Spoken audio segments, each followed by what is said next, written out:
Hi again, everybody. Welcome into another edition. This is Cross Functionality, the show connecting coaching, baseball, softball, male, female, hosted by former college baseball and softball players. Episode 38. We're talking about competitiveness today, the will to compete. And who better to do it with than my friend, co-host, softball national champion at the University of Alabama. She proclaims she is the most competitive person. I don't doubt it, but we'll talk about it here today and give some real examples. Renowned coach, by the way, Cassie Reilly-Boccia. What's going on? How are you? Doing well, Jim. How about yourself? I'm doing very well. We got a comment, by the way, on the YouTube page where you can watch the show, Softball Strength Academy YouTube page from last week's episode 37. Today, we're talking about competitiveness, the will to compete, where we've got a lot to get to today. I can't wait to hear some of your stories about how competitive you were back in the day, being a high-level athlete. You have to be competitive, by the way, if you're a high-level athlete. It's tough to not be competitive when you play such an individualized sport like a baseball or softball or something along those lines, but we will get to that today. Episode 38, the will to compete. Good to be here. Great to be here. So our question, I'm Yes. going to butcher the last name, and I think from two people who have somewhat difficult last names, we don't mind butchering last name because we have a lifetime of it. But Zachary Walula. He said, awesome episode. As a travel coach / dad, I've put a ton of time into researching energy management and recovery to educate our players and families. Travel / high school schedules are grueling, and the girls need all the help they can get. Sleep, nutrition, and hydration are the key pillars and often are an afterthought. On hydration, do you incorporate electrolytes into your water? Found quite a bit about this for performance, recovery, sleep, and brain health. Thanks for all this great content. So I think that's great. And I actually think too, something that I never really took into account until I got to play in Alabama was just how much water I lost playing and practicing, for how hot it was, how much I was sweating, especially in that humidity. You feel the sweat a lot more. So something, I have nothing against electrolytes. Currently, in the last 10 years, 11 years, I have not incorporated electrolytes into my work because I just haven't needed to personally as much. And honestly, my athletes who need to utilize that typically go and speak to our nutritionists that we work with. So that's something that I don't have a perfect answer for, to be like, hey, I recommend this, this, and this. But what I can say that we did at Alabama is we certainly watered down our Gatorade. And especially you start to feel it. You start to feel where you drink water, but you just, it's almost like when you go to yell and you're cheering for someone or say something, and then all of a sudden you kind of get that feeling that felt like it was a lot of energy to do. So those simple blood things rushing to your head. Yeah, where the heat's starting to get to you, that was usually the indication to hey, let's go grab a little bit of Gatorade. You're not going to find a sugarless electrolyte because half the time you're trying to get a little bit of that blood sugar to spike for you in a little way. What I would say the biggest thing to worry about is making sure that you're not getting an electrolyte that is packed with sugar or something that's packed with artificial sweeteners, artificial flavors, especially when you're younger. I think people don't realize, something might say 0 calories, but that artificial flavoring or that artificial sugar can really be detrimental to you, whether that's your gut health, just your overall blood sugar content, what that does for your cravings later on. So I would say that that's just something to keep an eye on when you are trying to find an electrolyte. But I think an easy way is to really water down your Gatorade and just have it mildly throughout so it doesn't spike your blood sugar all at once. Yeah, I didn't know. So are you talking about, that's a stupid question, literally watering down the Gatorade, or are you just talking about mixing both water and Gatorade together? Okay, so sorry. We literally watered down the powdered Gatorade. Wow, okay. But you can, if I am ever in a situation now where someone needs something quick, usually if someone has a bottle of Gatorade and a bottle of water, and I just say, just water your Gatorade down. So maybe it's half and half, half a bottle of water with half a bottle of Gatorade, and it's not going to taste as good because obviously it's not as sweet, but that's the whole point. Yeah. It's just supposed to be this little bit that you get, not this all at once rush of sugar. Gatorade is not always the best option, but it is usually the most easily accessible option. So if it's something that you need, it's something that's there. So you're not really all for just drinking straight Gatorade? No, I don't think Gatorade's very good for you. I think a lot of people would probably agree with that. But when you have an athlete, let's say if I had an athlete playing in 80-degree weather 3 or 4 games and they were really feeling worn down, guess what's going to make them feel a lot better in that moment. So that little bit might help that blood sugar that's dropping. I played with a kid in high school whose father was very tough on him. Father was a really good guy too. But we want to talk about competitive. His father, I guess him and his father didn't get along too well. But there was one time, this is my Gatorade story. There's this one time where the kid was so dehydrated because he forgot his water, and his father was so angry at him because he had such a bad game that the kid was literally collapsed up against the fence. This was in New Jersey. The kid was literally collapsed up against the fence, dehydrated. His father comes up from, there were a couple of parents around this kid. His father comes up with his car, and he gets out of the car with like a 6-pack of Gatorade, throws the Gatorade at the kid, gets in the car, and drives away. Now, you would think that this guy was, he sounds like a real scumbag, this father, right? I'm not going to say who the father was because he does have a somewhat higher profile job in a pretty high profile sports film company. And I'm not going to say who he is because him and I actually got along, and he was a good guy, and we got along really, really well. I won't say what the father's name is, but that's the story I have about Gatorade. I never drank though Gatorade growing up. I never drank like Powerade or anything. It was always water with me. I don't know about you. I had this, my sister and me had this choice at dinner between our parents. You could either have water or milk, nothing else. You have to choose between milk or water. I hated milk growing up, but I drank it 3 or 4 times a week. Luckily now they make like Chobani, vanilla oat milk, and mix that with the protein, which is even better. But that was the only choices I had growing up. And I think I'm going to do the same thing with my kids because that really helped not only my metabolism, but it helped me establish a really good base for my diet. And I do wonder with these sports drinks now, with all of these new sports drinks, like they weren't vitamin water wasn't around when we were kids. I don't know what's that other sports drink. I forget what it's called. It's on sale every freaking week at the food store. But some of these sports drinks are more sugar than actual drink and electrolytes if you read the ingredients, Right. And they do more harm than good, I think. Just my personal that is usually the case, right? So when it comes to an electrolyte, now one thing that we did, I don't know if you would really consider, this is probably not the electrolyte-esque thing that maybe Zachary was talking about, but salt tablets. So if someone is really struggling with their hydration, a little bit of salt tablets, maybe not mixing them in your water because that'd be gross. You just kind of take them, and that is helpful. But something that he did talk about was recovery, sleep, and brain health. I think what 100%, if you're able to find an electrolyte option where you're low in sugar, and I will try to do more due diligence on this and see if I can ask some nutritionists what their recommendation might be. It is going to help you in all facets. Now, what is starting to become new concussion protocols is when someone gets hit in the head and they are on a concussion protocol, they're not supposed to have any type of Gatorade or anything like that, because that sugar that goes into your body will actually increase brain swelling or not help the decrease in the swelling. So it's, I don't know, when I hear that, I'm so hesitant to be like, yeah, go drink some Gatorade, because that's not the option. When you're in a pinch and you don't have another option, watered down Gatorade, like I said, is sometimes the easiest. But it's not something that you would typically want on a daily basis.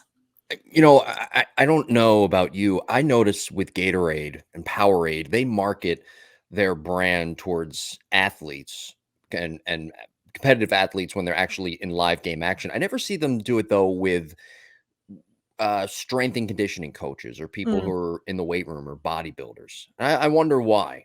Probably I money. know That's my only thought. There's not that much money in powerlifting or strength and conditioning, but there's a lot of money in pro sports. Because I never hear or see, for that matter, strength and conditioning people in the gym ever they have all these pre-workout stuff. They never have Gatorade.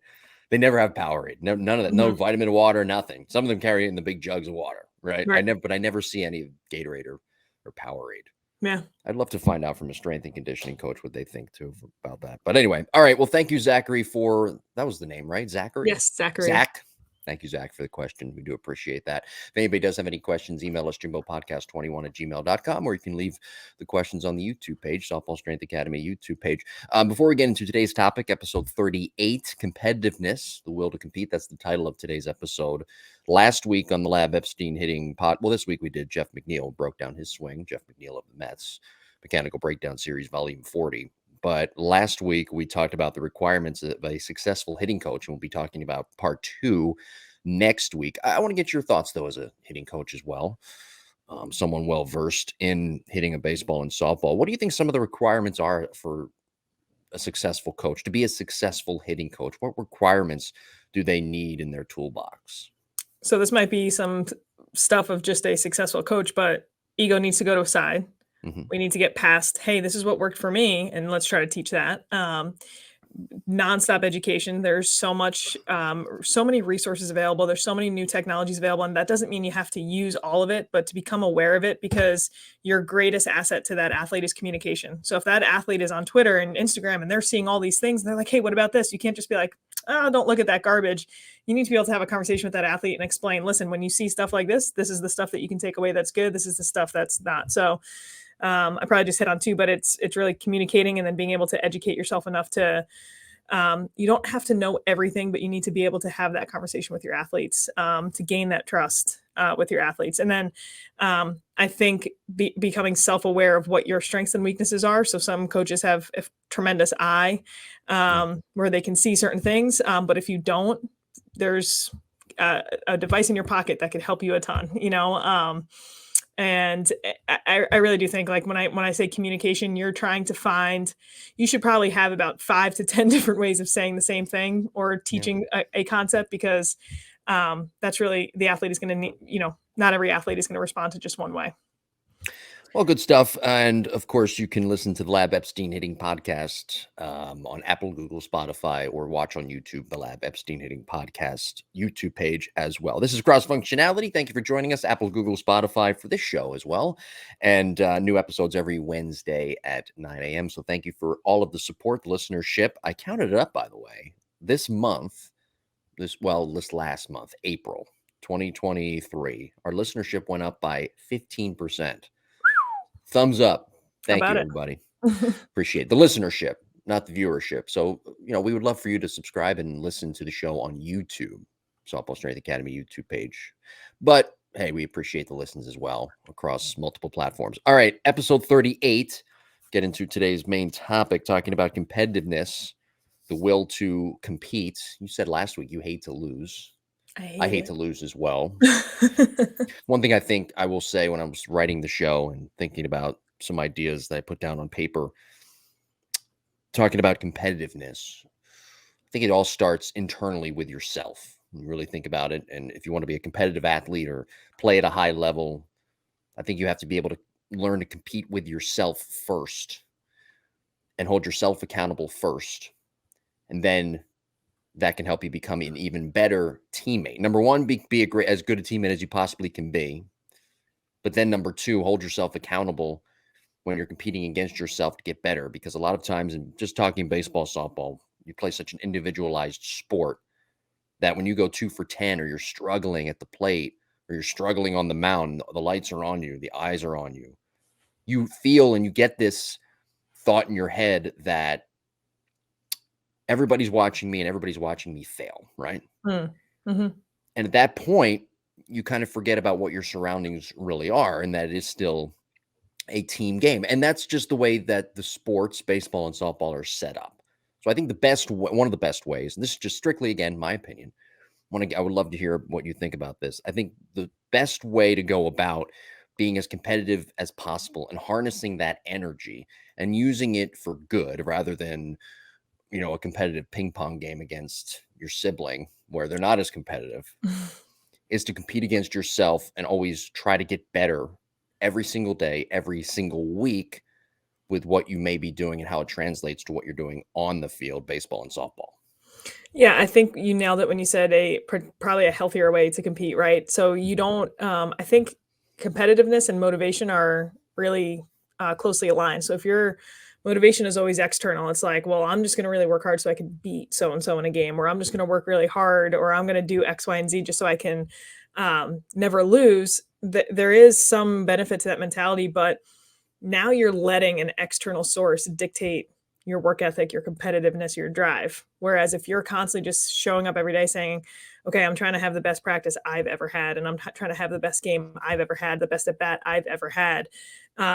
One, that translates to yourself really well, because again, you're not having these lows when you face low competition, and you're not just getting amped up only when you face good competition, right? You're having a very consistent approach. And then two, that trickles to your team. And right, that's what you want your team to do. Hey, I want to compete against us and not we want to play a nameless, faceless opponent and not just feel like, oh, we're going to just show up when the game's on the line, opposed to I'm going to try to have the best inning we've ever had as a team, So I think that where your motivation lies, intrinsic motivation versus extrinsic, you want that intrinsically motivated mindset for sure. What do you do going about as a coach to implement those competitive moments to help your athletes? It's interesting. I kind of, you gauge the athlete, right? So Yeah. we have some athletes who all they want to do is get amped and they're almost like, I think seldom, to be honest. Like I see this way less, but you get some athletes who are a little over amped and they are ready to just run through a wall all the time. Eyes are like bulging a little bit, like they just want to crush. And we It's have like Lawrence Taylor back in the 80s for the Giants. That's exactly. You almost have to dial back a little bit and be like, all right, like let's find this happy medium right now. And it is interesting, like, because softball and baseball, yes, it's so competitive. And yes, it's a spotlight sport. It is pitcher versus hitter. It's me versus you, but you can't go out there and tackle them. Like it's not very physical. You have to chill the hell out sometimes. And I think that's really hard. Yeah. But so what is way more common, I think, especially with younger female athletes, is how do we pull that competitiveness out? So how do we create those spotlight moments in practice? If I'm having a group training session, we have 8 to 10 girls upstairs. I stop the session. I stop the music. There's one girl who's doing a drill and I say, all eyes on Anna. And she's like, what? I'm like, come on, girl. Like, this is it. Like all eyes on you. And she's trying to do the drill. And it's like, and now her team gets into it. And if she does it, team has to do something, whatever it may be. So there's like that individual spotlight competitiveness, or you pin two people against each other. You can do something similar and be like, all right, you two, you're going 1 for 1 right now. I just think like incorporating, they come across as games and they should be more fun, but they should have a consequence. And it's, not in a bad way. Sometimes the consequence is just like, yeah, one team lost and the other team won. Like, I get it. You want to have games where it's like, hey, we all had fun, but there was somebody who won and there was somebody who lost, because leaving with the loss is going to be like such a benefit long-term for them to learn from that and get like motivated from that and feel that drive. Like, oh, I don't like this feeling. I want to work to eradicate that feeling. Those are some examples of what I'll end up doing with teams. By the way, what do you think, or what athletes do you think are more competitive, baseball or softball? Oh gosh. In your experience, coaching experience. Younger athletes, like 8, 9, 10, 11, it is, I think, even. Like girls will look at a boy and be like, I'm gonna beat you. Like, and they have like zero qualms about being aggressive about it. That 14-year-old range for a girl, like there's this like massive confidence piece that dips. And what I notice is like they're protecting themselves and they'll be like, oh, it's okay. Like I'm not that competitive. Like if I do well, great. If I don't, no big deal. And they'll lose that fire. And it's, 14 is a very interesting, for any dad, any coach, I'll say this a lot, 14 is such an interesting age for female athletes. They hit that puberty mark from hormones, from just being larger than most of, like, girls will grow faster than boys. So now they're taller than all their male counterparts. Like there is a distinct drop off in confidence right at that puberty age. And girls will just, the competitiveness goes with it. The drive goes with it. Not everybody, but I see it quite a bit. And I don't see like a drop off like that in guys typically. So what games, by the way, what games do you play? What are their favorite games that you play that they're like, all right, let's do this. We can't wait to do this competition today. Yeah. Okay. So it'll be something like, you have a target, even if it's just a ball and a tee, and it's like, that's the target. We're trying to hit this ball that we're hitting right now. We're trying to hit the back of the wall. We're trying to hit the tee, whatever it may be. So now we have something along those lines where we have like, we're teaching kids how to hit up the middle. Maybe we put the target then next week opposite field, pull side right. So you're trying to add something to it. Every now and then with some of my older athletes, we'll do an exit velo game, especially when I know I have 2 girls that are kind of pinned or right around the same. It's like, okay, even if they're not, if you have a 12-year-old and a 15-year-old and they're obviously different exit velos, it's like, okay, go ahead, round 1. And they don't know they're doing a competition yet. Okay, round 1 of exit velos. Cool. How much are you going to beat that one by your next swing? How much, or how consistently, like how many in a row can you get above a certain amount? So there's little things like that those are probably the 2 main ones that I like to really incorporate. In the weight room, you can have a little bit more fun with, whether that's a 5-10-5. I used to train and when I was predominantly a strength coach about 8 years ago, we did a ton of lacrosse players in this area. We work with lacrosse all the time. And we'd go and we'd test 5-10-5s. And then I'd look at each other and be like, let's go. And they would go race each other, face each other, and run a 5-10-5, and everyone would PR. So it was, competitiveness brings out a different level in you for sure. And it's a little easier when you're, I guess, running and sprinting to do some competitive stuff like that. Well, preparing for the show, I read an article on the Sports Journal, and it talked about the individual's competitiveness as it relates to the nature of that competitive environment. So, how do you, as a coach, what advice would you give coaches out there to set that competitive environment, to push your athletes and to make them better, not just physically, but obviously mentally as well? Yeah, I think being consistent with the competitiveness too. So many times it's Mhm. like, hey, we implement a game every now and then, or it's not spotlighted, right? It's like, hey, you're gonna go in the cage, write down how many times you hit the back of the wall, and we'll tally it up at the end. I talked to some high level coaches, and they're like, if I ever run drills or lessons, it's 20 minutes of their swing work, there's 20 minutes of timing, and at the very end, it is 20 minutes of competition, because that is so neglected. It's like saved for the last 5 minutes, but they're trying to make a third of their session just dedicated towards competitiveness, where they're having an opportunity to show up and compete, and you're starting to learn how you have a really rough time with your mechanics, then you struggle with your timing, and now you go into the competition. It's like, ugh, it's how do we teach kids in that moment to flip the switch and say, hey, you're going to have really crappy warm-ups. You're still going to have to show up for the game. This is the time to practice it. Don't look at this as like, oh, I'm just throwing this game away or this training session away. I'm looking at this as an opportunity to practice having a bad warm-up and still showing up for the at-bats, because it's going to happen for sure. So, if people don't know by now, Cassie went to the University of Alabama, played softball there, won the national championship in 2012. And being there, she gained a lot of insight about competitiveness, about it launched your coaching career. I think it's fair to say, right? And you learned from some of the best, including the man himself, Mm-hmm. Nick Saban. What did you learn about competitiveness from the greatest college football coach? Don't argue with me, anybody out there. I don't care to hear your argument. He is the greatest college football coach of all time. Mm-hmm. What did you learn from him as it relates to competitiveness? Sure. I feel like this story has come up at some point on this podcast. I'm not sure. So I'm sorry if I'm repeating myself, but Nick Saban, I think, does a great job at Alabama, because he goes and talks to all these other teams. He doesn't have to. He's Nick Saban. So he could literally just say, no, guys, I'm Nick Saban. I'm the football coach. I'm not going to go talk to tennis or golf or softball.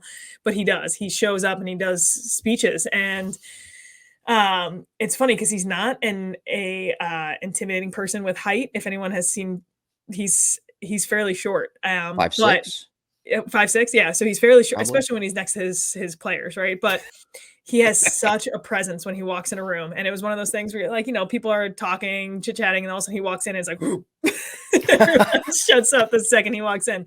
Anyway, he is going through about how he has a very talented team. Alabama football is very, very talented. And if they wanted to just, beat other teams, they probably wouldn't have to work very hard.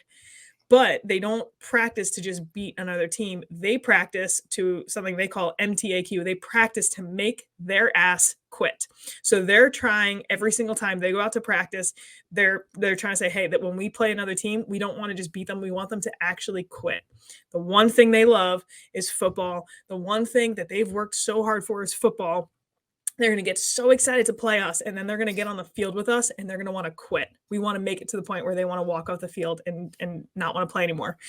And so we're in that room, and all of our eyes are like, yes, like this is excellent. So, and it was funny because I don't know if he knew how that story was going to translate to females or a softball team that isn't as like, hey, go out and hit someone. But I mean, we had it written in huge letters across our mirror, MTAQ. And gosh, we didn't want to just beat a team by 5 runs. We wanted to score as many runs as we were capable of scoring. And we didn't care. We didn't care if you were upset. We didn't care. Like, we just wanted to steamroll you. And, yeah, that was like, because even if we played a game and we should have run ruled them and it was only 7-0 and not 10-0, like, we were pissed, so that there was like this different level of competitiveness for sure that really brought out of us. All right. So the question I have when it comes to MTAQ, Mm-hmm. how did you apply that though to softball? Or how would you apply that now to baseball and softball? Because both games of failure, You're not going to go out there every game and beat a team by 12 runs. There's going to be times where you might win a game, but you only got 4 hits. Mm-hmm. So how can you still MTAQ the opponent I think when the you're point, maybe not clicking on all cylinders? sure, I mean, certainly it's doing the little things correctly, right? But what are some other ways that you can MTAQ? sure. So it was certainly your practice mindset. You're gonna go out Yeah. and practice like that true mentality every time. But I think what is equally as intimidating is when you show up and you all of a sudden are like losing your mind over every little detail. And even though you might be losing, even though your pitcher's having a bad game or the hitters, you're still in it every single pitch. You're still like and you're so focused on your teammates. This is not being loud at the other team. This is not being, cocky at the other team. This is you being like so invested in your hitter. And even when you're down 2 or 3 runs, you're still sprinting on and off the field. You haven't lost that energy. You still have that fight where it's like this is going to happen. Where that becomes very intimidating because the other team is used to, oh, if we go up a couple runs, or if we're used to not seeing this energy come out of a team. So you have that will to just never ever lose. And so I really do think we found ourselves in situations where we weren't winning, but the other team was still focused on us. Like, what the heck is going on? Like, why are they? So that was, I think that is how it came out.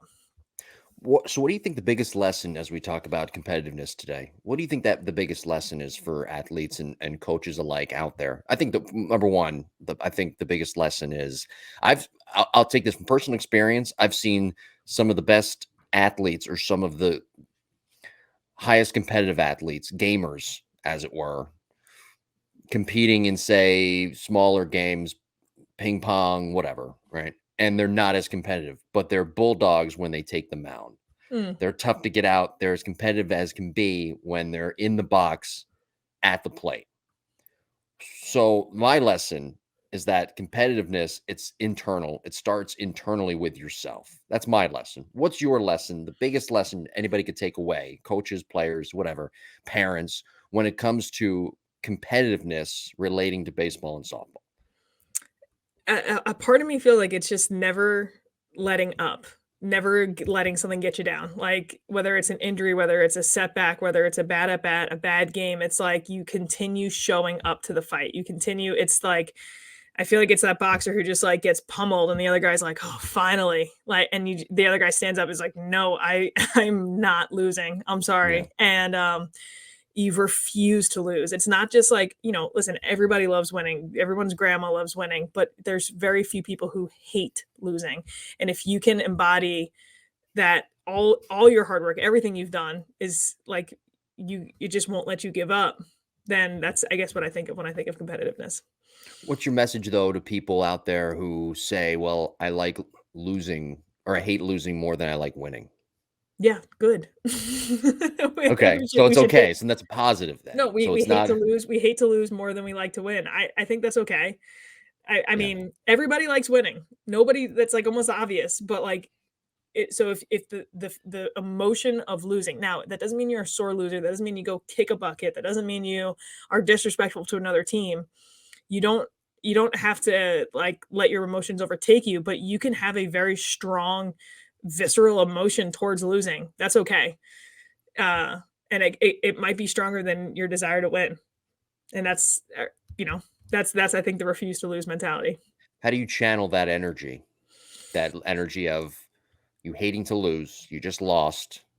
How do you channel that competitiveness into a lesson or into your next game? Right, something positive because here's the other thing too, like, I played on a very successful college team. I've played on not so successful teams before, and I think the exactly what you mentioned earlier, you're channeling it by, yes, okay, we might have lost that game, but you go back and say, "How did I compete with myself? How did our team compete against ourselves?" Because there is it's not might, there is gonna be times where you are going to have your best game, your best at bat, your best stuff, and it isn't going to be enough to take care of the scoreboard.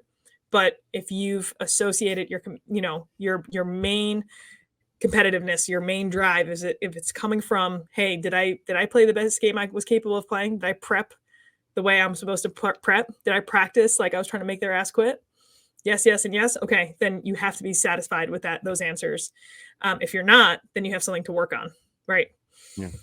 So where have you taken that competitiveness into your coaching life, your business Thank career? thank goodness I own a business, because I'm not trying to go out and beat other businesses. I don't look at another business and think like, "Ah, you're gonna close tomorrow." I see our potential, I see what we're capable of, and I wanna push so hard to get to that point. And it's to me, losing would be to get to the end of a year and be like, "We could have done X, Y, and Z, and we didn't because we got lazy in our preparation, we got unfocused," or whatever it may be. So I think thank goodness I own a business for that, and then thank goodness I work with athletes, because I can turn around and talk to an athlete, and now I'm mentoring or counseling an athlete on their personal competitiveness, and I can teach that aspect as well. So it's a lot of fun. I think it's hard to be competitive sometimes because you have to be willing to admit that, like, you're gonna be in pain when you lose, you know? And I think Yeah, some people try to protect themselves, be like, "Oh, I don't care, it's no big deal." No, I'm gonna care, I'm gonna be really upset about it,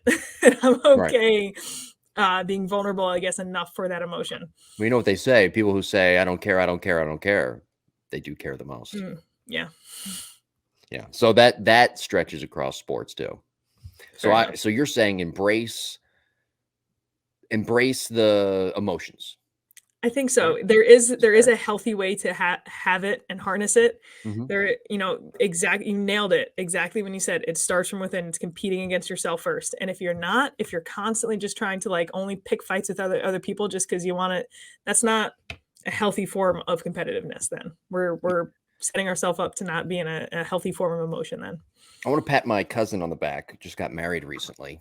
He was an all-state wrestler in high school. Could have gone on to college to wrestle. You probably hear that a lot too, by the way, from, people that are adults now that hear that you played at Alabama, right? They're probably like, "Well, I could have went, and played, this If my sport, knee but, didn't blow out. yeah, my knee didn't blow out, my hamstring, man, my back," But I do I do mean that when I say that he could have gone on to compete at the collegiate level wrestling, and I thought of him when I was preparing for the show and writing the show this week, because I remember one Thanksgiving, I don't know if you were friends with wrestlers at all in high school, but one Thanksgiving, he had, I think it was, I think wrestlers do the wrestling teams in high school do this where they on the day after Thanksgiving, they call it Black Friday something when it comes to wrestling, where they're there at the gym pretty much all night and they're, starting to train. They pull like an all Mm, nighter basically, right?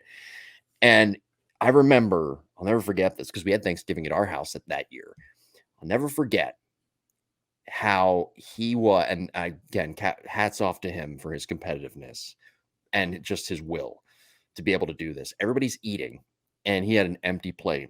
And I remember, I think it was one of my aunts asked him why he wasn't eating. He said he had to cut weight and reach a mm, certain weight, and there was that dedication there, but there was that internal competition and that push and pull. Like, I want to eat, I want to drink something, but he couldn't do it because in, mhm. in however many hours he had to be at the gym the next day getting prepared for the wrestling season. So there's that internal competition that I point to that we talked about a little bit earlier. And It comes I in think many what's so forms. cool is he could, right? You said he couldn't do it. He could have if he really wanted to, but in his mind, he had already made the decision to not lose, to not Yeah. cheat himself.